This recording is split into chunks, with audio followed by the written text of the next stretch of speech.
ছোট থেকেই যে কোনো মেলায় যাওয়ার অন্যতম প্রধান আকর্ষণ একটা হলো আমার কাছে এই বাদাম চাকতি। এবারেও পৌষ মেলায় গিয়েছিলাম, অনেক খুঁজে বাদাম চাকতি অবশেষে পেলাম, কিন্তু সেগুলো দেখে আমার খুব একটা ভালো লাগলো না। এখনকার বাদাম চাকতিগুলো সেই বড় বড় থালার মতন আর হয় না, ছোট্ট ছোট্ট থার্মোকলের প্লেটের মধ্যে ছোট ছোট বাদাম চাকতি। সেই দেখে আমি বাড়িতে এসে ভাবলাম, না, এবার আমি বাড়িতে নিজেই বানিয়ে নেব আমার পছন্দের বাদাম চাকতি। যেমন ভাবা তেমন কাজ, চিনে বাদাম বাড়িতে ছিলই, বানিয়ে নিলাম এই বাদাম চাকতি।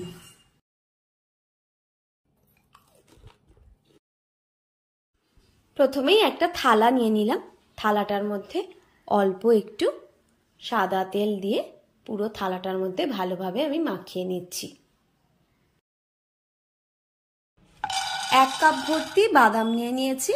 প্রথমেই বাদামটাকে শুকনো খোলায় আমি ভেজে নিচ্ছি। আমি বাদামটা ভাজার সময় গ্যাসের ফ্লেমকে মিডিয়ামে রেখেছি। যখন বাদাম থেকে একটা সুন্দর গন্ধ বেরোবে আর খোলাগুলো আলাদা আলাদা হয়ে আসবে, তখন আমি নামিয়ে নেব। আমি 5-6 মিনিট ধরে টোটাল ভেজেছি। এবার একটা কিচেন টাওয়েলের ওপর বাদামগুলোকে নিয়ে নিয়েছি। এইভাবে ঘষে ঘষে বাদামের খোলাগুলোকে আমি গা থেকে আলাদা করে নেব। দেখেছেন বাদামের খোলাগুলো কিরকম গা থেকে ছেড়ে যাচ্ছে? এইবারে বাদামগুলোকে আমি সমস্ত একটা বাটিতে উঠিয়ে নিয়েছি। যতটা পেরেছি খোলাগুলো ছাড়িয়ে নিয়েছি, একটু একটু রয়ে গেছে। 1 কাপ মিছরি নিয়ে নিয়েছি, আপনারা চাইলে চিনিও ব্যবহার করতে পারেন।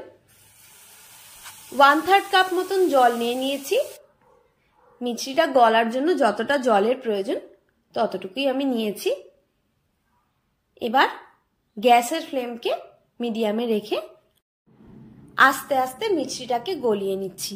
এখানে আমার আরো একটু জলের প্রয়োজন হয়েছিল, তাই আরো সামান্য একটু জল আমি দিয়ে দিয়েছিলাম এর মধ্যে। এইবার আগে থেকে শুকনো খোলায় ভেজে রাখা বাদামটা আমি এর মধ্যে দিয়ে দিলাম। যখন মিছরিটা সম্পূর্ণ গলে গিয়ে একটা ঘন রসের মতন তৈরি হয়েছে, তখন এবার বাদামের সঙ্গে চিনির রসটাকে ভালোভাবে নেড়ে চেড়ে নিয়ে একটু ফুটিয়ে নিচ্ছি।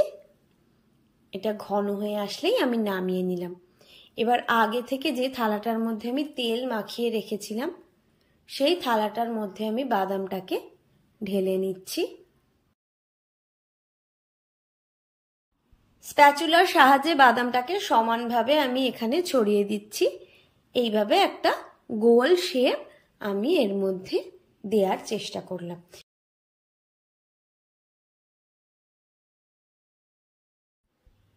এবার এটাকে আমি ঠান্ডা হতে দেব। একটা ঝুড়ি চাপা দিয়ে দিলাম। ঘন্টা 1.5 পরে দেখুন এটা ঠান্ডা হয়ে গিয়ে কিরকম একটু ছুঁতেই আলগা হয়ে উঠে আসলো। দেখুন কত সুন্দর বাদাম চাকতিটা হয়ে গিয়েছে, পুরো সেই মেলার মতন না? আমার মতন যারা যারা বাদাম চাকতি ভালোবাসেন তারা খুব সহজেই এইভাবে কিন্তু বাড়িতে বানিয়ে নিতে পারেন।